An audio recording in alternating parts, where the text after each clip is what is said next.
everybody, and welcome back to night 3 of the Bill of Rights Institute AP Review. So we're super happy you're here. We've already got lots of people logged in and already starting to say hello. So welcome, everybody. We're ready to give you all the U.S. history content your little heart desires. There can be no fear for this upcoming test because Mr. Jocz and I and the Institute are here to make sure that you're ready to go. Tonight is our 4th session in a 10-part series focusing on the different phases of American immigration. Remember, if you miss any of these episodes, you can always go back, watch them again, watch parts, watch the whole thing, go to sleep listening to it, whatever you need to do to make sure that you're ready to go when the test day comes. My name is Tracy Downey, and I'm a high school U.S. history honors teacher and a dual enrollment professor at Ridge Community High School in Davenport, Florida. It's about 15 minutes from Disney World. I also work for the Bill of Rights Institute, who are graciously bringing this opportunity to all of us. It is my great honor and pleasure to introduce Daniel Jocz. He is going to be our content expert tonight, and I will be acting as your moderator, monitoring the chat and making sure that we're answering any questions you may have. Now, Mr. Jocz always opens with a fun fact, so I'm going to give you a fun fact because he is shocked by this. I live in Florida, and if there's water, there are gators, and I live on a lake, and every single day you can see a gator inside my backyard, and he thinks that's crazy because in California, I guess they don't have gators. So that's my fun fact for today. Daniel, you ready to go? Let's get started. I'm ready. What's up, everyone? Hello. What's everyone doing? What's everyone doing besides APUSHing? Hope your day was great. It's Wednesday. We've almost made it to the end of the week, and we got Unit 6 on deck for today. We're going to be looking at some stuff about immigration. We're going to be doing some comparison. And yes, I am shocked that there are gators in people's backyards. That's crazy. Like, I see a lizard on a trail and I stop and get all goofy and take a million pictures. I can't even imagine what I would do if I saw like actual alligators creeping around my neighborhood. So whole different world out there in Florida. But hello, everyone. And as always, I'd like to start off with a quick little fun fact. I am going to share. My name is Mr. Jocz, and for 32 years, I've been going by the name Mr. Jocz. Now, I'm older than 32 years old, which leads me to my fun fact. When I was in Poland in 2009, I was checking out this museum about World War II, and I was looking at this display case, and I have a rather unusual name. Most people mispronounce it. I've been called Jocz, Jocz, all sorts of different things. But when I was looking at this museum display case, I started looking and I saw a name that looked very similar to mine, Joczys. And I began to think. I didn't really know my grandparents as well as I would have liked. They passed away, unfortunately, really young from cancer. But so therefore, it was hard for me to kind of learn my family history. And we always called ourselves Joczys. But it turns out when I was in Poland, I learned, some of you may have learned about Ellis Island. That's where my family, my great-grandfather came through. And oftentimes names would be kind of mispronounced, misspelled, all sorts of different things. But the correct pronunciation of my last name is actually not Jocz.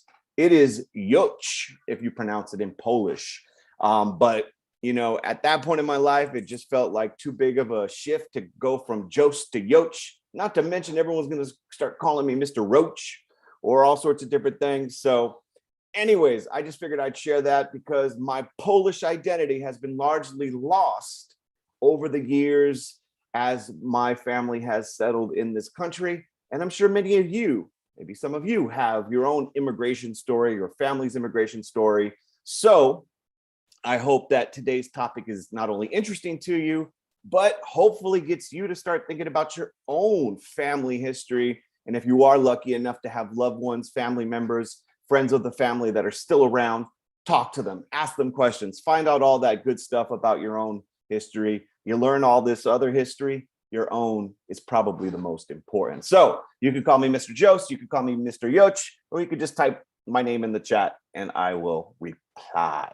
So, ladies and gentlemen, as always, we are going to take a look at a topic. Today, we are taking a look at immigration, but we're going to kind of go big picture here. And then we are going to focus on what you may do with this information on the actual exam. And so it's important that you know that the slides are in the chat, or not in the chat, they are in the description of the video. So you can go ahead and click that if you want to go back and see some of the notes that we have been taking or learning about. So you could just sit back and just kind of say, hey, I remember that, or wait, I don't know that, I should ask a question. And feel free to jump in and ask any questions you might have. So let's get it going. Ladies and gentlemen, does anybody know, just to start off, that there are learning objectives in APUSH? And usually I don't show them, talk about them, or even really think about them much. But for this particular one, I want to show you a couple of things. And the first thing is explain the causes and effects of international and internal migration patterns over time. That's one thing the College Board does expect you to know. And I want you to realize we're talking about two separate things here. People coming into the United States, of course, these people will be called immigrants, and internal migration, people moving from north to south or to the Sun Belt or other kinds of migrations throughout American history. So both those things are themes you'll see throughout the course. And if we have a little time a little bit later, we can go over some of the things that students might need to know when it comes to these two topics. To get some definitions, just to make sure that you are aware of them, when we're talking immigration and immigrants, we're talking about the movement of non-native peoples into a country. So I think most of us are pretty comfortable with that definition. We talked a little bit about understanding the terminology that are in the key concepts, so that term immigrant. And then when we talk about migrant, the movement of peoples from one place or region to another place or region within the same nation. And sometimes migrations can be forced. We saw what happened with Andrew Jackson and subsequent presidents with the Trail of Tears. We've seen migrations that have been prevented or banned, and yet people still went with the Proclamation of 1763. You can't move west of the Appalachian Mountains. So there's all sorts of moments, the great migration of African Americans to the north, get out of the Jim Crow South and seek job opportunities during both World War I and World War II. So there's a lot of different examples of migrations. Today, though, we all about the immigrants. And another thing to keep in mind is the thematic kind of approach that is in the APUSH curriculum. And so really one thing that you should keep in mind, just kind of an overarching big idea, is push and pull factors shape immigration to and migration within America. So there are things that make people want to leave their country, push factors, you know, things like war, economic disaster, religious persecution. Those are things that make people want to leave their particular country. Pull factors are things that make people want to go to a particular place. So in the case of America, we have a lot of economic opportunity generally, religious freedom, things like that. That's what we're talking about when we're talking about push and pull. And this kind of changes over time will lead to demographic change as a result, because different people are coming at different moments, and there's debates about immigration. And we will see some of those debates today. We talk about nativism, this idea that immigrants are taking our jobs, or immigrants kind of being a benefit to the American social fabric. So, people have very strong views about immigration. It's important you understand the context of immigration over a huge chunk of time. So I like this graphic, though, just to kind of show you this idea of continuity and change. And I saw this and I thought, it's really interesting how who comes changes. And that is oftentimes a result of changing circumstances in one's home country. So just in my own home state, and you can find your own home state on this map, hopefully you can find it. But if we take a look at somewhere like California, for instance, you see that there is changes over time as to who's coming. And we're going to see some of that change as we go through today. So Mexico, China, Ireland, then it goes back to China. Then we got Germany being the main source, and then Italy, and then Mexico. And then in California, pretty much because it is our southern neighbor, I can get to Mexico in about 2.5 hours on a good day with no traffic. Mexico continues to play a very important role in California and immigration policy between the US and Mexico. So, you know, change over time is a very important thing that you will see. And this kind of screenshot shows you just that, just over the course of decades. Once again, Mexico, China, Ireland, China, Germany, then the next decade, 1920, would be Italy. So immigration is our topic for today. So quick question for you all. Imagine you're on Jeopardy and I'm your host. Does anybody know who the first immigrants to the Americas were? Who are the first immigrants to the Americas? Not necessarily the United States, but the Americas as a whole. Let's see who's first in the chat with the answer. You'll win a great thumbs up from me. And I got some really beautiful thumbs, so you're going to want to win this bad boy. Vikings, close, good choice, wrong. Sorry. Not Vikings, not Vikings. Good answer. Spaniards, wrong. Sorry. Native Americans is correct. If you really want to be technical, and you know, it's kind of a trick question, is the first immigrants, because there was not these people that we today refer to as Native Americans. We call them, of course, Native Americans today, but the first people actually came from Asia. And those people, over a very long period of time, they're following a food source. There's a gradual migration. They're going across this Bering land bridge. And over time, they're kind of spreading out across the Americas. And they are technically, if you want to be accurate, they are, in fact, the first immigrants to the United States. And they're going over by foot. And then, of course, after the ice melts, they establish themselves throughout the Western Hemisphere, and different nativist societies adapted and transform their environments. And that's, of course, where you're going to get a variety of different native people. And you've probably, and if you haven't, make sure you're aware of just the different regions. We're talking period 1 here, the different regions that Native Americans are going to inhabit, but pretty much Native Americans are the first immigrants to the Americas. Now, we oftentimes don't think about them as such because it happened thousands of years over a very long period of time. So if we want to actually get more recent, of course, the first kind of sustained, and I know someone mentioned the Vikings in the chat. You're correct. There were Viking settlements even before Christopher Columbus got lost. But the arrival of Columbus is a significant point for us today, 1492, because with his discovery, you're going to get all sorts of other people coming. Of course, the Spaniards are the first to really establish permanent settlements, the first permanent settlement being in St. Augustine, Florida, in what is today the United States. St. Augustine is the oldest permanent settlement.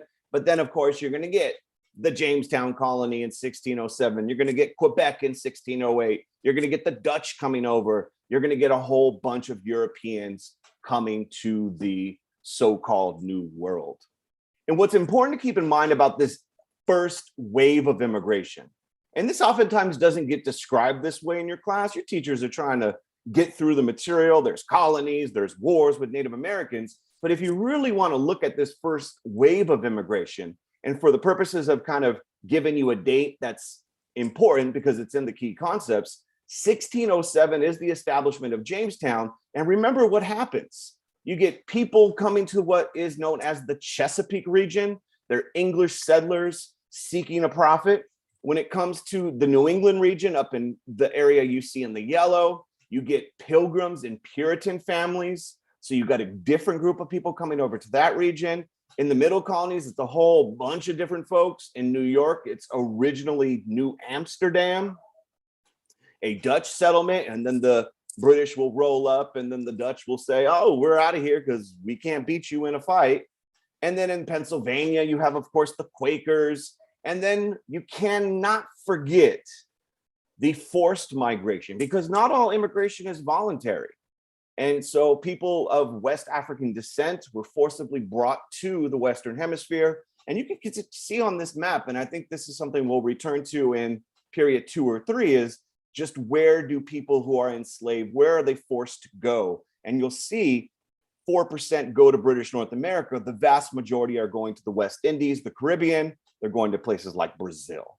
So from the beginning, before we were America, this was a very diverse place. In fact, you could see, if you see some sort of map like this as an SAQ or a multiple choice question, there's a mix of ethnic groups in the Americas, in what will be the United States. You could see there's a very large African population in places like South Carolina. The Puritan settlers are settling in the New England region. You have a Dutch presence in the area of New York. You have German, you have Scots Irish. There's a whole bunch of people coming. So America's always been this kind of mix of groups, although certain groups have dominated at different times. And a few things to kind of keep in mind about this first wave of immigration is that it is largely, there's that word again from period 8, when we were talking about the 1950s, it's largely homogenous. Most of the immigrants coming over are Anglo-Saxon. Most of the immigrants are Protestant. Most of the immigrants coming into what is North America are white. There's a quick assimilation of other groups. So although there were German, Scots, Irish, and other groups, they tended to kind of assimilate into the dominant society pretty easily. And there's not a bunch of drama because there's a lot of land and there's demand for labor. They want people to come, especially during the colonial period. Because remember, people were dying. You know, there were starving times, there were war with Native Americans. And so there is this kind of plentiful amount of land and the desire to populate it with people from Europe. There are some exceptions though. And one of the things you need to keep in mind is, remember, as we've been saying throughout these sessions, history is complicated. There was, of course, prejudice, racism against African-American individuals. There were all sorts of laws put in place to control and make an institution of slavery racially based. And remember, there were prejudice against the Catholics. Those beefs that happened over in Europe spilled over to North America. And so there was that Protestant Catholic kind of tension as well. There was even some anti-German tensions as well in this particular area. So this kind of first wave is kind of what most people don't really think about as early immigration. Most people in APUSH, when you think about immigration, you're thinking about the 19th century. And so just to contrast it, because this is very much about comparison today, when we talk about the second wave of immigration, we're talking about roughly the 1820s all the way up until pretty much the Civil War, around that mark. And there is a shift in who's coming. But what's important to note is that even in this period, largely immigration is coming from Northern and Western European countries. And so you could see on the pie chart or the graphic, and the graphic right here, you could see just the explosion in terms of the numbers of people coming in, huge numbers of people coming in, much more than previous decades. And who's coming begins to change. It's no longer primarily people from Great Britain, it's the Irish, especially in the 1840s. Now, when we're talking about push factors, we're talking about things that might come to mind are the Irish potato famine. There's a potato famine, there's a lack of economic kind of social mobility in Ireland. And as a result, people are fleeing Ireland, and they are, in this period, the biggest group coming to the United States. Now, remember, there needs to be a pull. Why America? Why not go somewhere else? And what's the big pull in America in the early 19th century? Does anybody know? Like, why are people coming here? And while I wait for that answer, remember, many of the people coming over from Ireland are poor. Many of them are largely Catholic. They're settling in cities. They tend to go to urban areas because they don't have enough money necessarily to start up a farm. Even if the land was cheap, you know, they don't have the skill set or the capital to really start farming. But why come to America? What are they doing in the cities? What's going on in America during this time? Yeah, industrial jobs. Remember, there's a market revolution. The market revolution is hugely important to the story of immigration. And so you have this market revolution, Samuel Slater, the cotton gin, the textile mills, Lowell, Massachusetts. So they're coming over in just record numbers. And the second big group is, of course, the Germans. They are also kind of fleeing economic and political instability. Germany is not a unified nation at this point. So you get a lot of people coming over from Germany, and they're a little bit different than the Irish, not as likely to settle in cities. So in the Midwest, some cities, the German immigrants who come over, variety of religions. There's Protestant Germans, Catholic Germans, Jewish Germans, and they tend early on to kind of form very tight-knit communities amongst fellow German people, right? And that's going to be a common theme throughout American history. Even today, I'm in Los Angeles. We got a Chinatown. We have a historic Filipino town, Little Ethiopia, Thai town. And that's largely because different groups come. They oftentimes face pressure from existing groups, nativism towards them. They want to be around people that have a similar cultural understanding. And so these kind of communities develop.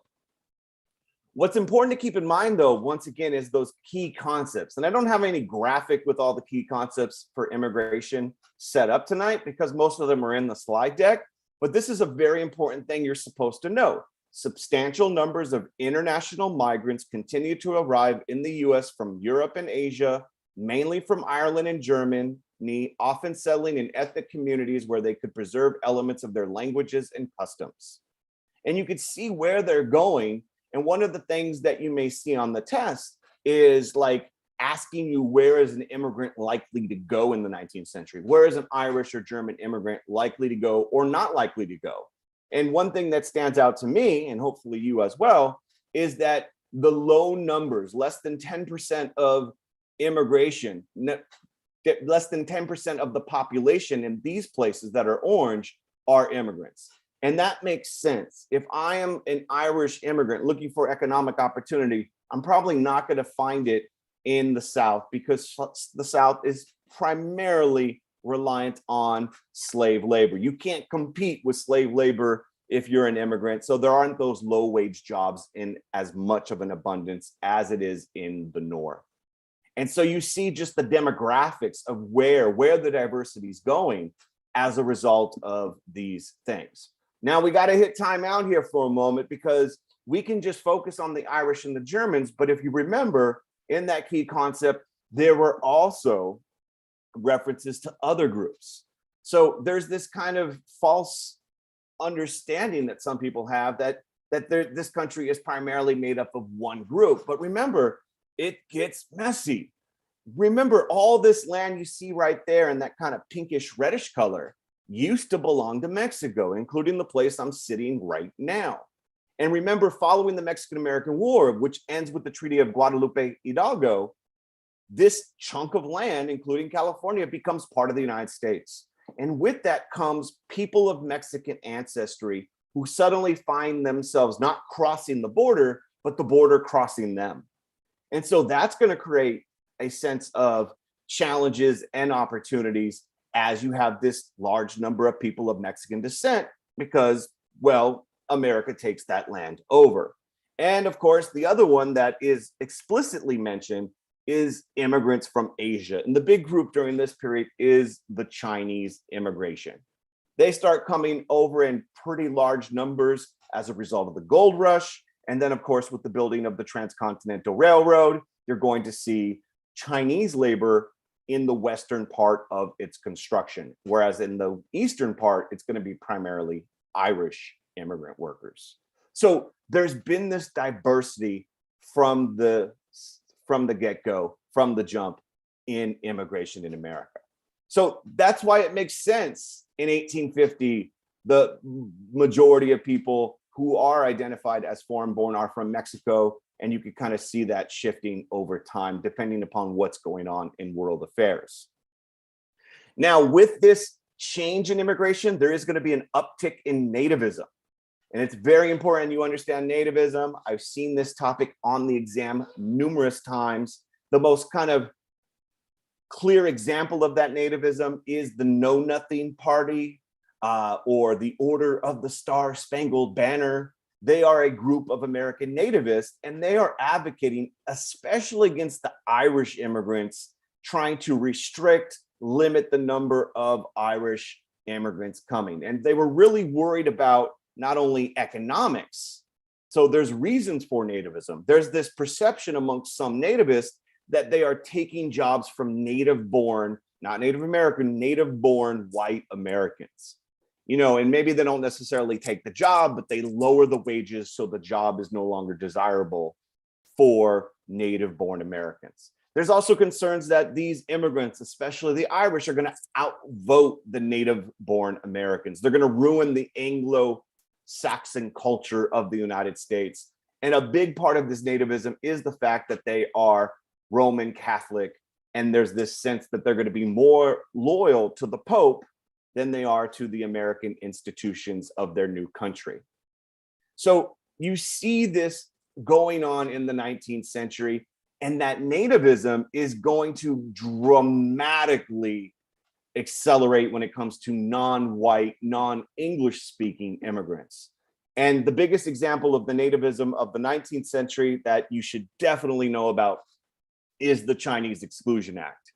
You know, the Irish were not particularly welcomed by many people, but the Chinese were very much the victims of this nativism coupled with this racism. And in 1882, they become the first group to be systematically excluded because of or by their race. So the Chinese Exclusion Act is passed largely as a response to concerns about wages. So even labor unions support, in some cases, the Chinese Exclusion Act. And the Chinese were feared and resented because not only of the economics, but also the cultural issues. They look different. They don't speak English. They don't have the same religion as the majority of the American population. And so the Chinese Exclusion Act is a great example of nativism really being put into effect. The kind of third wave of immigration that you want to be aware of is the one that you learned about during the Industrial Revolution. So you got the market revolution of the early 19th century all the way to the 1860. And then later on, post-Civil War, Gilded Age, progressive movement before World War I, into the 20s, you got this so-called third wave of immigration. And to Henry's question about the Red Scare, that would be a combination of nativism, because many of these concerns were towards immigrants, but it also is a concern over just radicalism in general, communism, anarchism, socialism, and we'll get to that in just a moment, Sir Henry. So the third wave, you have a shift, another shift. That doesn't mean there's no more people from England or Ireland or Germany, but you could see kind of the number of people coming from Northwestern European countries, which Ireland and Great Britain are amongst, starts to slowly decline. And more importantly, the number of people coming in from Southern, Eastern, and Central European countries begins to go up. And this shift really kind of starts to solidify in the 1880s, 1890s. And you could see that on these different sources. Northwestern European countries, Ireland, Germany, England, you can kind of see. And then by the turn of the century, you see it's mainly Southern and Central and Eastern European countries. So during this third wave, during this kind of time of Carnegie, Rockefeller, the Industrial Revolution in full effect, we're talking about immigrants largely from Southern and Eastern European countries. So these are some generalizations that folks made, but when we're talking Southern Eastern European countries, we're talking places like Italy, Russia, and the Jocz's, Poland. So we're coming a different region. Now you might be thinking, well, Europe is just filled with white people and white people are all the same, but there was distinct differences between these immigrants of the new type, the new immigrants kind of coming in after the 1880s, and those of the old type. And the perception was that the old immigrants tended to be Protestant. And I know I said the Irish were immigrants, but in this new phase, you have a lot more people that are not Protestant, Catholic, Orthodox Jews, Greek Orthodox, and those types of things. And so that is kind of the perception, as these new immigrants are different religions. They tended to come in, these new immigrants from Southern Eastern European countries are largely illiterate, even in their own language. So if they spoke Russian or Polish or whatever language, Italian, oftentimes they couldn't even read in their home language, let alone speak English. There was a feeling that this new group was reluctant to assimilate, that they were going to come here and just kind of maintain their cultural traditions and kind of ignore that of America. They're not going to blend in. And back to Henry's point, there was a perception that these immigrants were coming in with radical ideas. And there were, of course, some people who came to the US who harbored ideas of anarchism, communism, socialism, but by and large, these people were coming for the things that immigrants come for: economic opportunity, freedom, things like that. In terms of the Russians, for the question that's in there, the Russians, especially Russian Jews, were experiencing something called pogroms, which was violence targeting Russian Jews. So a lot of them were trying to get out of Russia because of a lack of religious freedom. Others who were not Jewish were getting out because of a regime under the Tsar, which was not exactly very friendly and upwardly social mobile. So in all periods, there's all sorts of people that are coming over. And so these new immigrants, if the old immigrants of the Irish, the Germans, or the British were resented, that resentment is going to be kicked up even more during this period. And so you see a dramatic rise in nativism. Some of the reasons are the same. The new immigrants were seen as racially inferior. And this is an important point. They're not white, Anglo-Saxon, Protestant. They're not WASP, as the term was said at the time, white, Anglo-Saxon, Protestant. They're coming over, they're not going to assimilate. There's continually that perception that they're lowering wages and taking jobs. Labor unions, in some cases, opposed immigrants. You oftentimes think of labor unions, which I'm a member of and proud member of, but sometimes labor unions also were the source of this nativist sentiment, trying to protect native-born workers in the particular parts of the country. There's this political element, brought in radical ideas like anarchism and socialism. And of course, there's that religious piece as well. They're not Protestant, they're different religions, which some people felt threatened by. So what you see here is, in this phase, even more attempts to exclude. And to answer your question about why the old immigrants stopped coming to the United States, they don't completely stop, but situations in Ireland, in Great Britain, and in Germany began to improve. So there was less reason for people to leave in the mass numbers that they had in previous decades. And that just kind of is part of what happens throughout American history. Who's coming, why they're coming, tends to change according to circumstances. Some examples: one, I've already told you, the Chinese Exclusion Act, the Gentleman's Agreement, where Theodore Roosevelt makes the deal with the government of Japan to restrict Japanese immigrants to the immigration to the West Coast. You have some people advocating for a literacy test. And the idea behind a literacy test is it would filter out those so-called undesirable immigrants from Southern Eastern European countries. And back to Henry's question about the Red Scare, World War I, the Red Scare after World War I, the Sacco and Vanzetti trial are all things that increase nativism. When the war is going on, we're fighting Germany, so a lot of anti-German hysteria happens. After the war is over, bombs go off and people start thinking a revolution's about to happen. So immigrants from places like Italy and Russia are looked upon with a sense of skepticism. And so you have this kind of nativism going up. And then the big thing, and make sure you know these Quota Acts, put this in your brain and just kind of tattoo it somewhere, the Quota Acts of the 1920s. The big one is the Quota Act of 1924. That's the one that set the quota at 2% of the immigrants in the US in 1890. And basically the whole point of that was to keep out Southern Eastern European immigrants and to reduce their numbers dramatically. And then something oftentimes people will fail to understand about the rise of the KKK during the war and during the 1920s is oftentimes the KKK is not only anti-Black, but also anti-anybody who's not white, Anglo-Saxon, Protestant. And so oftentimes the KKK would use these kind of patriotic symbols as a way to kind of recruit members. We're the ones, the Klan said, that is going to keep America American. And so that is another aspect of this time frame. Now, I want to show you a question here because we've been a few people have asked me about dates. I actually had a few students from here message me and ask, you might get questions with dates in them. And the reason why I think you should be at least vaguely familiar with kind of time frames is if you get a question like this, you might start making some mistakes if you don't understand which phase is which. So this is a particular question that the College Board had used previously. compare and contrast the patterns of immigration and the American response to those immigrants in two of the following periods. And then it gives you three different periods. You pick two, and then you do the comparing and the contrasting of what happened and how Americans responded.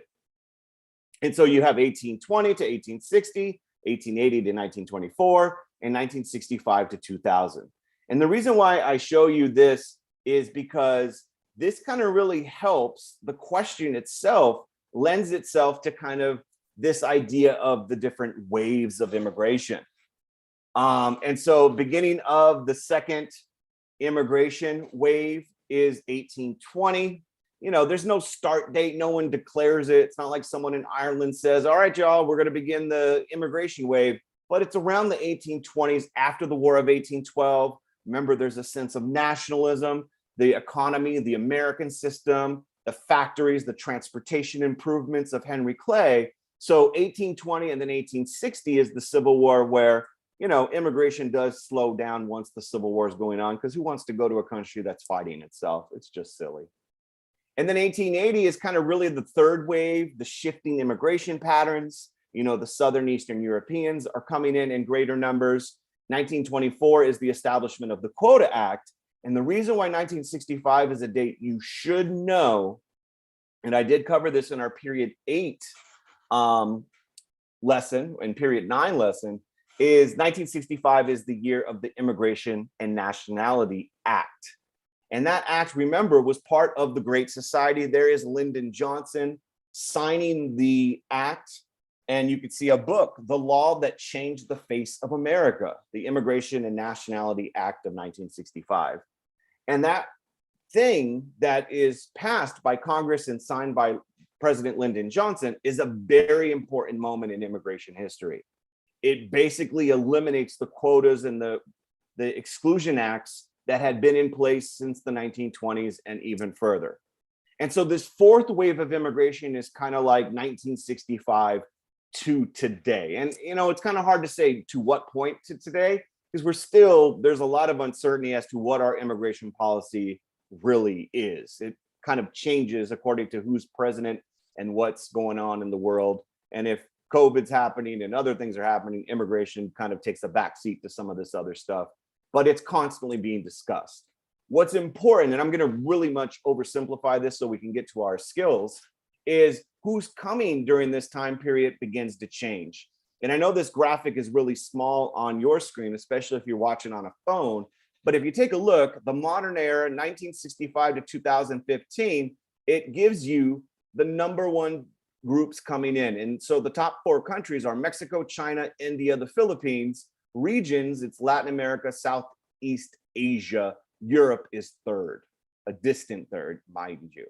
Whereas if you go to 1890 to 1920, roughly, you have Italy, Austria, Hungary, Russia, Poland. Once again, the Southern Eastern European immigrants. And if you go down here to 1840 to 1889, you have the Germans, the Irish, and then the United Kingdom.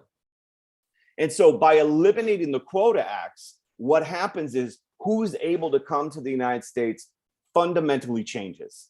And what you see happening post 1965 is immigrants tend not to be coming from Europe in as significant of numbers. They're coming from Latin America, Asia. You even have immigrants coming in from Africa, the Middle East, and a whole host of countries. And so these are the different kind of phases of immigration in a very simplified, quick breakdown form. What would you do with this on an exam, though? And I want to take a quick look at the chat to make sure I didn't miss some fire questions. Were the KKK Republicans? The KKK did not have necessarily a political party, and that you know, early on during Reconstruction, many of the people in the Klan and the leadership of the Klan were Southern Democrats. But the parties, hopefully you've learned in your class, have evolved over time. And primarily early on, the KKK was responding or trying to resist the Republican Party's Reconstruction plans, as the Bill of Rights chat has just said. But later on, the Klan is no longer just going to be a Southern institution, and it's definitely not going to be a institution that's affiliated with one party. And so that history is going to get messy, especially when we get to the 20th century. So going back to the College Board's lovely 3,000 page, booklet, comparison is something you're going to need to be able to do. And I find those questions to be some of the hardest for my students, because oftentimes you're comparing things from very wide, far apart time frames. So like comparing the first Great Awakening to the second one, or comparing, the Vietnam War and the Korean War. It's the Great Society with the New Deal. And so comparing, you want to be able to kind of talk about relevant similarities and differences. And that's really what I want us to do right here. So here is an SAQ for us to do our thing on. And I'm going to kind of ask you to kind of, in the chat, give us what you might say. So I'm going to pause a little bit more than I've been doing, because I really want to see some thoughts from the wonderful students that are here right now. So if you don't know, SAQ2 will be a stimulus-based SAQ. They'll give you something, a cartoon, a graphic, a map, or some sort of thing visual to look at. Here we have immigration to the US by decade, 1820 to 1859. You can see, as we saw on the charts I showed you earlier, it is going up. And it does go up until the Civil War, just before Lincoln is elected. So there is the chart. And then the SAQ, and this is a question that was on the exam not too long ago. They ask you to do 3 things. So let's kind of see what you would do with this particular graphic if this was your SAQ on the day of the exam. So the first question is, explain how you only need to do one, major historical factor contributed to the change depicted on the graph. So if you had to come up with what was the reason why this changed, and just in case you're kind of going, well, what changed? Well, immigration's going up, substantially going up. To go from nearly 3 million to, roughly 100, 200,000, that's pretty big. So anybody want to tell me in the chat what caused this? Like, what answer would you use? Because remember, the SAQ is beautiful because there's not one answer, but there are answers that I think are a lot more logical than others. So what made this immigration spike take place? And so while I'm waiting for the chat to kind of fill up with all sorts of gems of knowledge, I think the most obvious one that I would do for this particular prompt would be the expansion of the American economy with the market revolution. And so I see Sophia talks about industrial jobs. The market revolution, I think, would be a fantastic way to talk about it. And just briefly, once again, talk about how the market revolution brought people to the US. This was a pull factor as people were looking for industrial opportunities. Kai has a great answer too. You could bring in the Irish potato famine. The fact that that's causing people to flee in huge numbers to the United States, or at least to leave Ireland. And then, of course, you don't need to get into more than one. So you don't need to talk about the market revolution and the potato famine. You could do one or the other and you'd be good to go. So those are really 2 awesome things. Now, I would be careful. And here's where I think some teachers differ, and that's fine. If you're one of my students, I wouldn't say things like employment or jobs. Like that's too vague. That could be said for any time period in history. Well, people wanted economic opportunities. Why at this point is it happening? So market revolution, economic opportunity, jobs in northern cities, jobs in places like Lowell would all be really, I think, solid. And once again, some people are a little bit more forgiving. You could say things like jobs and be good, but I really kind of feel like you should kind of give it as, don't leave any doubt in the reader's mind that you deserve this and you're going to earn this. If we were to do B, there's always a B. Yeah, so B is briefly explain one specific historical effect. So this one's asking you, like, what's the effect because, you know, of this immigration increase? And so I'd like you to tell me in the chat, what was the effect of this dramatic increase in immigration to the United States? And that's where you can kind of then bring in an example. And there's a number of things that you can do here. You could talk about how this created a much more diverse cultural, ethnic groups in the United States. The Chinese Exclusion Act would not work here because this graphic only goes up to 1859. So the Chinese Exclusion Act would not work for this particular graphic. You could talk about a spike in nativism. I would say why though? Some teachers might say, oh, you don't have to do that. But if you're there, and most of my students, when it comes to SAQs, they seem to be finishing before time's called. So if you know that it's because many of the Irish were Catholic, put that down. Put, because the Irish were coming in huge numbers and many of them were Catholic, there was a growth in nativist sentiment in the United States. If you want to go a different direction and say, because these immigrants are going to northern cities and taking jobs in northern factories, some workers resented their presence, you could do that too. So you could talk about the growing nativism movement in the United States. You could talk about the rise of ethnic communities where the Germans and the Irish are kind of banding together to form their own communities. You could take that the political parties are responding to these particular immigrant groups and how these immigrant groups are, in many cases, voting for the first time. You can talk about, and this one may seem like kind of random, you could talk about how this is making the North and the South more and more distinct from one another. Because while the North is absorbing more and more people and becoming more and more diverse, the South is not. And, you know, one of the big advantages the North had during the Civil War was the population. They had way more people and they had way more industry. And so the immigration kind of further makes the North and the South kind of dividing, which leads us to my quick commercial. Tomorrow we'll be talking about the causes of the Civil War. And so there's a number of things that you could kind of do here. You could even talk about, for example, the temperance movement, how there was a rise in the temperance movement. Remember, during this time period, the 1840s and 1850s, there was this sense that these immigrants were coming in, not only with their unique culture, but there was a perception that they were coming from cultures where drinking was not as taboo. And so therefore we must try to appeal to the moral righteousness and get them to stop drinking. So there's so many different things that you could do, but you got to try to be at least a little specific. You don't want to be too vague and then not get the points. So those are things you could do.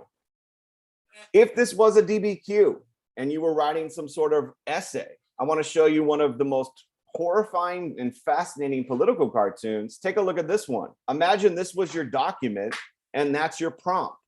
Evaluate the extent to which immigration affected US culture in the period from 1820 to 1883. And so if you look at this particular document, well, what does it kind of say to you? Or I'm curious, like, what do you get out of this document? Give you a moment to look at it, because a lot of people misinterpret it. And it's one of my favorites to show students just because it's so crazy in terms of its message and its drawings and things like that. So you have the great fear of the period. The Uncle Sam may be swallowed by foreigners. You have this Irish character. You can kind of tell by the kind of hat and the outfit that they have him in. He is depicted, I would argue, not exactly as human, kind of almost a little ape-like in his drawing. And then on the other side, you have the Chinese immigrants, and both of them are eating Uncle Sam. and it's hard to tell, but they are eating Uncle Sam. And I know that Uncle Sam may be swallowed by foreigners. And as you could see, as they munch on some Uncle Sam, eventually the Chinese immigrant not only eats Uncle Sam, but also devours the Irish immigrant and then takes his dang hat and wears it himself. And so this one is really kind of speaking to the fear of nativists, that the immigrants, and that's a great point that was just mentioned, that they're going to devour the country, they're going to take over the country, they're going to replace the dominant culture, and this was a bad thing. So this one really kind of is showing you a couple of things. This diversity of immigrants, you have the Chinese, you have the Irish, this kind of hierarchy of immigrants, which immigrants are kind of more desirable than others. You could bring in, definitely if this was a DBQ, referencing the Chinese Exclusion Act, talking about how, you know, there's no Irish Exclusion Act, but there very much is one towards the Chinese. And so all of these are things to show not only a spike in nativism, the fear of immigrants, but this kind of fear and this desire to kind of keep America a white nation amongst many of the political elite. And so there's a lot going on here, and you can kind of take a look at that. There's a whole bunch of cartoons that I put in the Google Slides that are on the, or in the description. This one's a great one that I think a lot of students mess up because, well, I've seen them mess it up. But this one is talking about same question for a moment. And what I would do if you find yourself kind of needing different ways to study is think, imagine you had the question, you had the document, what would you do with it? And this particular cartoon is interesting because it is actually a pro, or at least not an anti-Chinese immigrant cartoon. Here you see at the bottom, it says the only one barred out, and it is a Chinese immigrant who is not portrayed in the usual dehumanized way. And you have all these kind of baggage. He's got baggage. We all have baggage. Industry, order, peace, sobriety. He just wants to work, but he's been shut out. The Golden Gate of Liberty is closed. And notice what it says. Notice communists, nihilists, socialists, and hoodlums welcome, but no admittance to Chinaman. So this one is actually kind of condemning the Chinese Exclusion Act, saying, wait, why are you letting these radicals in? Why are you letting these radicals in, these people with these dangerous ideas, these criminals, these drunkards? And yet the Chinese are being kept out. They just want to work.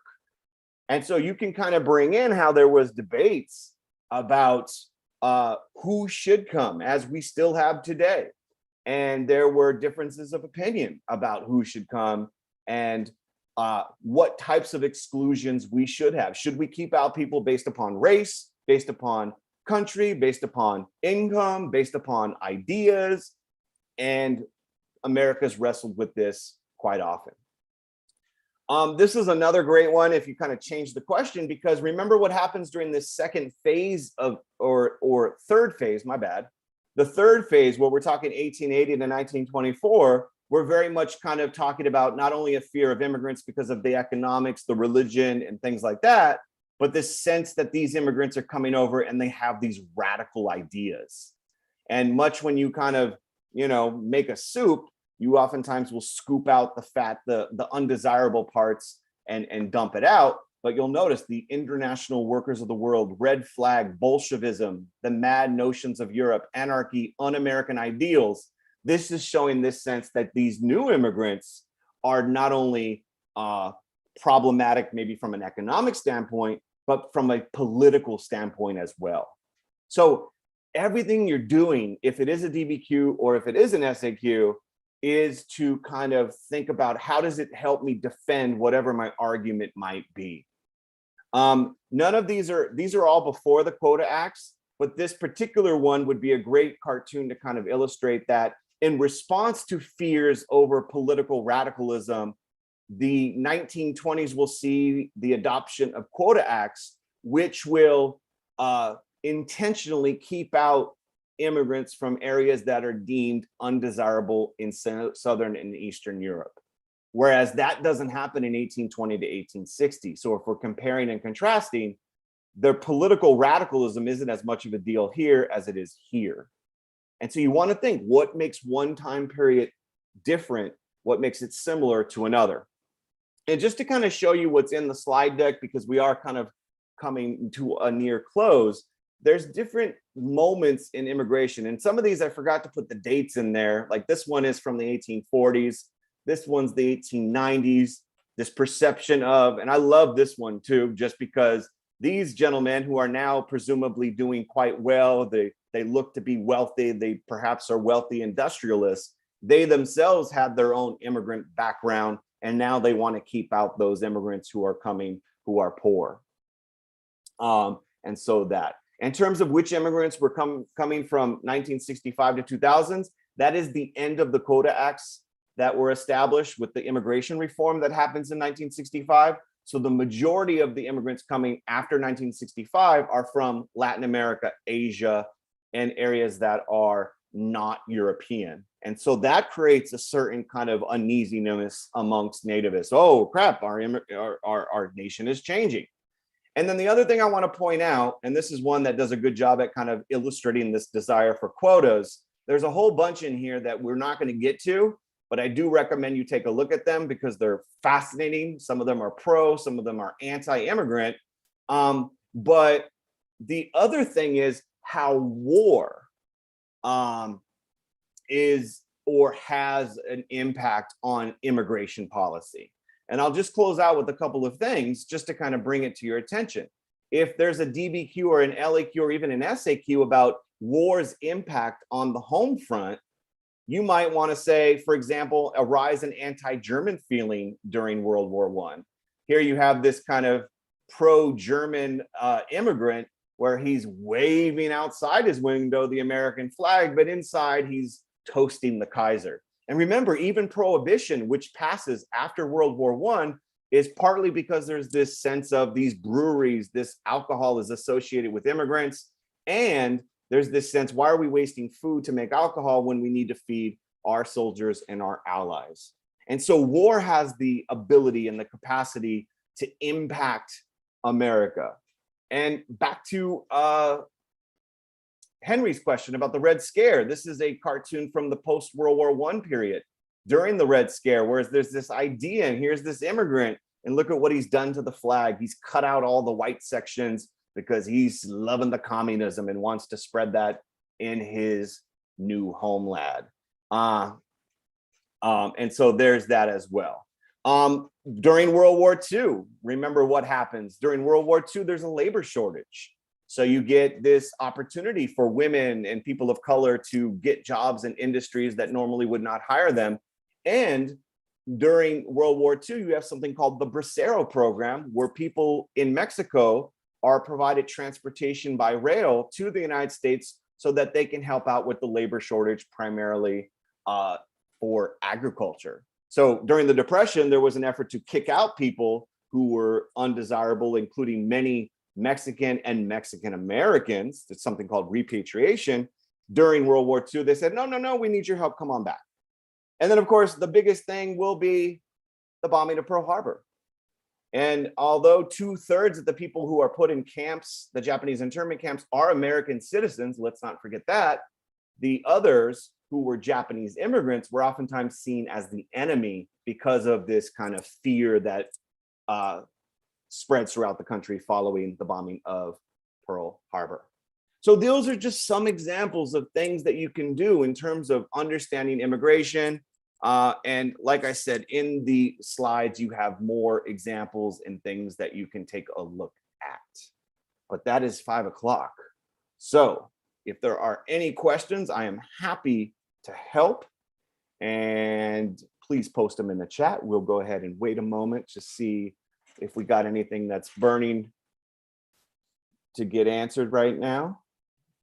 Do a quick yeah, the Bracero Program. Sophia, yeah, I don't understand your question either. If you want to rephrase it, I would be happy to make an attempt. Someone's saying the hypocrisy of America's nativist ideas, and I, you know, there very much is this confusing immigration policy that sometimes borders on hypocrisy, that some people might say. Well, I don't see any questions unless you're typing them. So Tracy, tomorrow we're going to be back with the causes of the Civil War. That should be an easy 1 hour because, you know, Civil War was kind of a big deal. Oh, here's a question. There's an increase in immigration of Southeast Asia. Yeah, and that's another thing. So one of the things that happens after 1960s is, remember, Cold War is going on, and there's wars going on, and there's, you know, in some cases like Cambodia, there's a genocide going on. And so people, and the devastation in places like Vietnam, a lot of those people get the heck out of their countries. A lot of people in Latin America were in countries where the CIA went in there and did some things during the Cold War, and people didn't want to live under those governments, or the Soviet Union did things in those places. And so people around the world, whether it be Latin America or Asia, are responding to this kind of superpower struggle that in some cases is having negative consequences for the people of those countries. So that's another thing that pushes people out of their country, especially in Southeast Asia, Cambodia, Vietnam, and so on. So, Tracy. All right. Thank you, Daniel. That was incredible. Thank you to all of us for joining us here tonight. You guys have been doing great. I've been seeing some of the same names every night. So shout out and kudos to all of you for prepping for this exam. We are super proud of you. Jocz and I are very aware of the enormity of all this content that you've been given, and that we also know that you've gone to school all day and now you're sitting on a computer going to school again. We're aware of it. We appreciate it. And we love that you're spending time with us because we know that it's going to help in the end.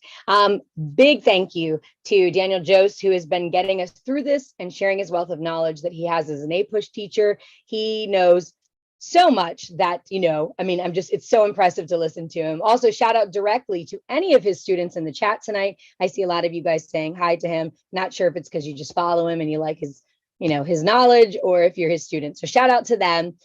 Shout out to the kids in Florida. Lastly, big thank you to the Bill of Rights Institute for making this happen for all of us. We would love you to visit our website at www.billofrightsinstitute.org for tons of resources that can help you prepare for the AP test and really for your everyday history, government, civics needs. We are all about teaching civics and things like that. We love our history.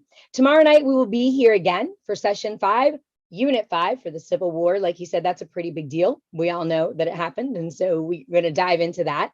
We hope you found something in this webinar tonight that you can take away, use it on your test, take it back to your classrooms, talk about it at lunch when you're spilling the tea, whatever. But we will see you all tomorrow night, same time, same channel. Good night, everybody.